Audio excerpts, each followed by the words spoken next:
Capítulo 8.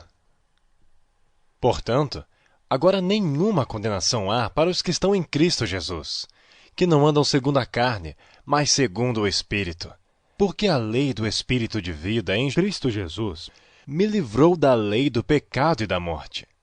Porquanto que era impossível a lei, visto como estava enferma pela carne, Deus, enviando seu Filho em semelhança da carne do pecado, pelo pecado condenou o pecado na carne, para que a justiça da lei se cumprisse em nós, que não andamos segundo a carne, mas segundo o Espírito.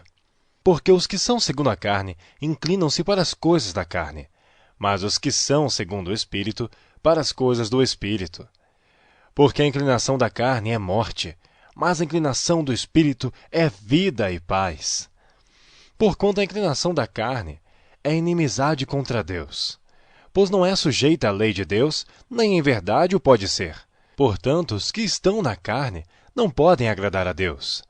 Vós, porém, não estáis na carne, mas no Espírito, se é que o Espírito de Deus habita em vós. Mas se alguém não tem o Espírito de Cristo, esse tal não é dele. E se Cristo está em vós, o corpo, na verdade, está morto por causa do pecado, mas o Espírito vive por causa da justiça.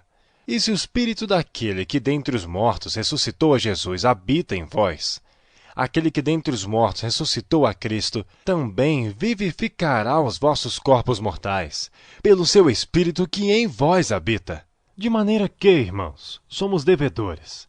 Não há carne para viver segundo a carne, porque se viver segundo a carne, morrereis. Mas se pelo Espírito mortificardes as obras do corpo, vivereis. Porque todos os que são guiados pelo Espírito de Deus, esses são filhos de Deus. Porque não recebestes o espírito de escravidão, para outra vez estardes em temor, mas recebestes o espírito de adoção de filhos, pelo qual clamamos, Abba, Pai. O mesmo Espírito testifica com o nosso espírito que somos filhos de Deus. E se nós somos filhos, somos logo herdeiros também, herdeiros de Deus e co-herdeiros de Cristo. Se é certo que com ele padecemos, para que também com ele sejamos glorificados. Porque para mim, tenho por certo que as aflições deste tempo presente não são para comparar com a glória em que em nós há de ser revelada. Porque a ardente expectação da criatura espera a manifestação dos filhos de Deus. Porque a criação ficou sujeita à vaidade, não por sua vontade, mas por causa do que a sujeitou, na esperança de que também a mesma criatura será libertada da servidão da corrupção, para a liberdade da glória dos filhos de Deus.